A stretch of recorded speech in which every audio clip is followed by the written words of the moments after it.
in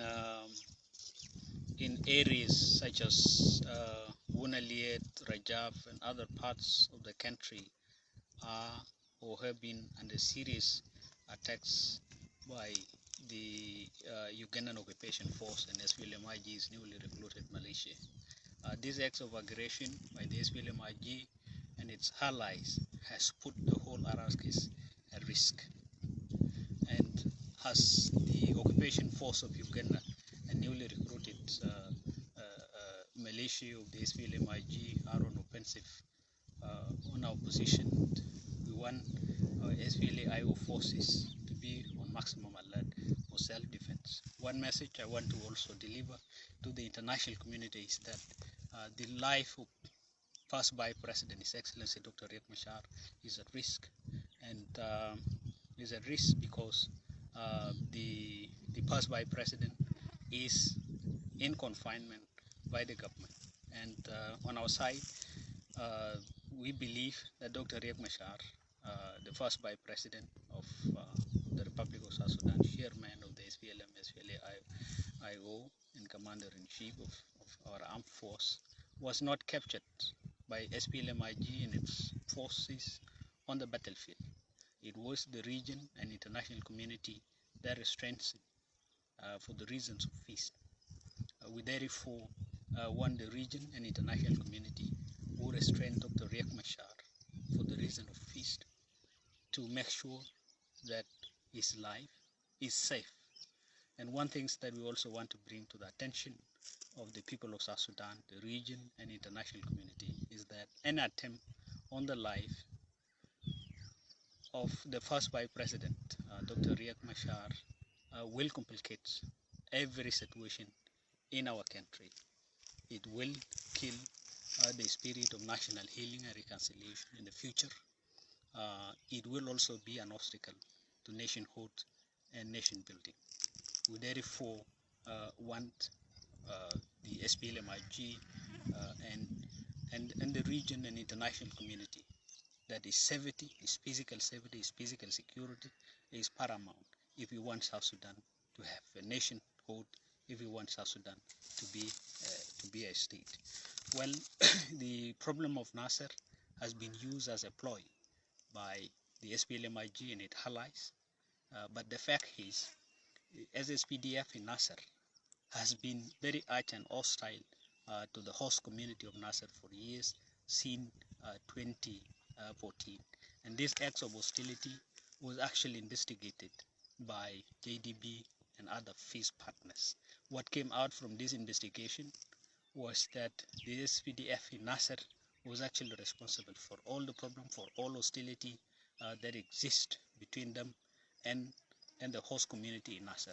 And out of this recommendation also came out of this investigation. There was also a recommendation by the JDB and other peace partners regarding the situation in Nasser, that the SSPDF in Nasser have to be replaced with unified forces. But this recommendation was unilaterally rejected by the SPLM-IG, and they insisted on deployment of non-unified forces, which is not even SSPDF. It is tribal militia. Tribal militias comprising of Agulek Force and Abu Shok. So this was rejected by the community in Nasser because they believe that the coming of these forces again will not resolve the problem.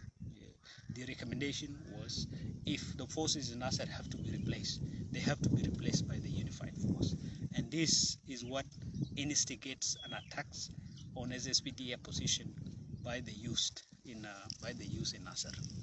And the youth, after the SSPDF was overrun in Nasser, actually made it clear to all of us that what they do not want in the presence of troops in Nasser, it's not to eliminate the SSPDF force in the area, because after the barrack was overrun, the armed youth have handed over the remaining SSPDF forces, while the government is doing campaign bombing the community in Nasser with barrel bombs.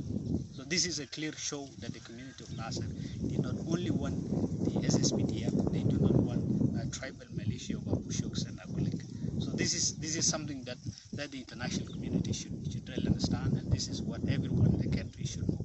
The other important point is that this Nuer armed youth referred to as White Army, who have been labeled as terrorists, as militia, is completely untrue.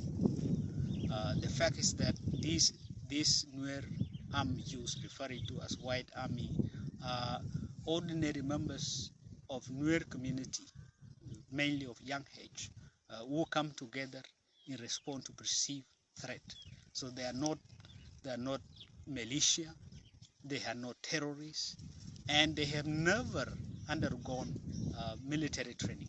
They do not have command centers, they do not have command structures, they do not have training in military discipline, which is unlike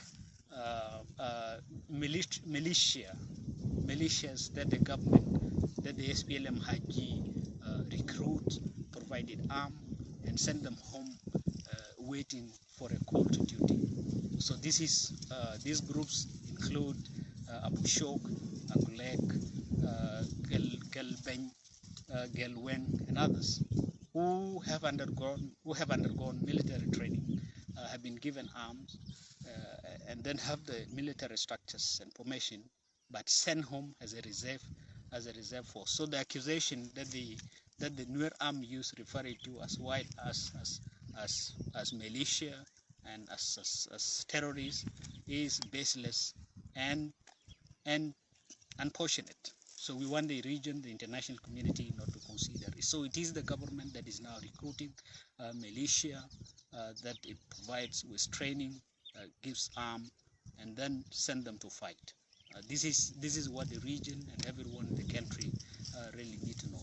My other the other important things that I also want to bring to the